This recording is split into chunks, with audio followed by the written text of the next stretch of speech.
5 Tantrum Stoppers That Work. Hi guys. It's time to leave the store. My daughter, the usually cheerful Paige, does not want to go.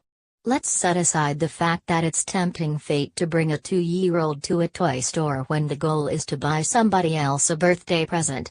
And that it's a really bad idea to do so as one last stop during a morning of errands, squeezed in perilously close to nap time.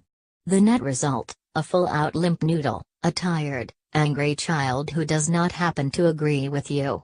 The arms go slack. The body sinks heavily to the floor. No. No go. The noodle screams. Not my choice. Ordinarily, the great thing about having a toddler is watching her develop her sense of self. That, however, includes the discovery that she has a will of her own. And where there's a will, there's also a won't. The good news: resistance is not only normal, it's healthy. It's your kid gaining confidence, learning independence, and figuring out who she is. The better news: there are tricks for guiding her to a more cooperative attitude. We've rounded up some of the best for 5 of the most frustrating toddler tussles you're likely to face. My toddler won't let me buckle him into his car seat. Worth a battle? Absolutely. Buckling isn't just the law, it's a matter of life or death. Keep your toddler in a 5-point harness seat as long as possible. They're safer, and harder to unfasten in mid-ride. Tactics to try: keep it light. I make games out of things that they must do, says Harrisburg, North Carolina, Mom Shannon Matthews of her 4 kids, including 2-year-old twins. We make it a race to see who can get buckled into their car seat first. Distracting play, like silly songs or goofy faces, works, too. If I have just the babies, I make them laugh as I'm strapping them in so they forget what I'm doing, and then I quickly give them each a toy off the floor of the van. There's always a toy on the floor of our van. Bribe them, pure and simple. One snowy winter when Ann Nibio, a mom of 3, was repeatedly having a hard time getting her brood into their car seats, she stashed a bag of chocolate kisses in the glove compartment. On the way to the car, I'd say, "Hey, I just remembered those kisses in the car. You can have one when you're all buckled up." My kid won't kiss grandma. Worth a battle? Nah, says psychologist Debbie Glasser, Ph.D., founder of news4parents.org. I don't recommend forcing toddlers to kiss relatives. That approach tends to backfire and make children less likely to greet their relatives and more likely to make a scene. Anyway, a coaxed hug is seldom sincere, which misses the point in the first place. Tactics to try: warn your kid. A better way is to prep her so she's not put on the spot. Aunt Linda is coming to dinner tonight. She'd love a big hello. Then, before you answer the door, prompt her: Aunt Linda loves hugs, but even if you just smile, she'll be so happy to see you. Demo your own PDAs. Nibio's father resides in an assisted living facility, where his fellow residents sometimes ask her toddler for a kiss. I just laugh and say, "She doesn't give kisses, but I do," and then I plant one on the person's cheek. Seeing you give hugs and kisses may help her become comfortable with the idea down the road. My tot won't let me brush her teeth.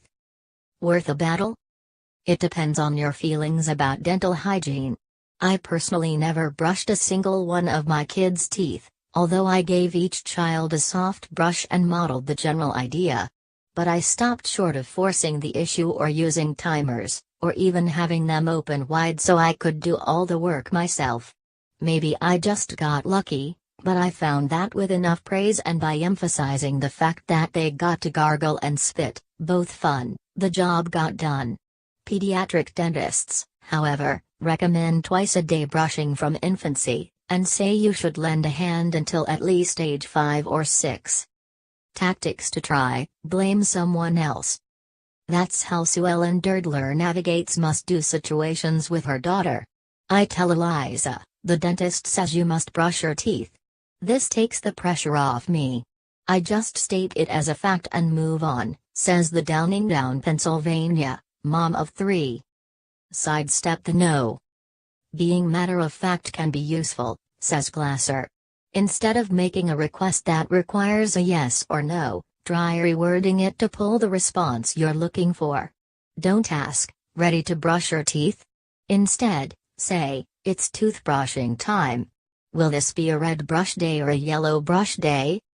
My kid won't eat vegetables. Worth a battle. A small one. Toddlerhood is often a period of strong preferences and weird food jags, okay, picky eating, and that's fine, within reason. Even if your child is a no-veggie boycott, there's no need to panic. Odds are his food choices will balance out over time, says Marilyn Tanner Blazer, RD, a pediatric dietitian at the Washington University School of Medicine, in St. Louis. Which isn't to say you shouldn't keep, subtly, working on getting him to acquire a taste for green, and red, orange, and yellow things. Tactics to try: make it a raw deal. Most veggies taste stronger when they're cooked, which is why most little kids prefer theirs straight out of the crisper, or lightly steamed. Serve yogurt or salad dressing for dipping matchstick cut carrots, peeled celery, edamame, soybeans, and broccoli trees. Fall back on fruits. To balance an overall diet, pick fruits, particularly those high in vitamins A, cantaloupes, apricots, mangoes, and C, oranges, strawberries, kiwis. A multivitamin may ease your mind, too. Ask your pediatrician. My child won't come when I call. Worth a battle?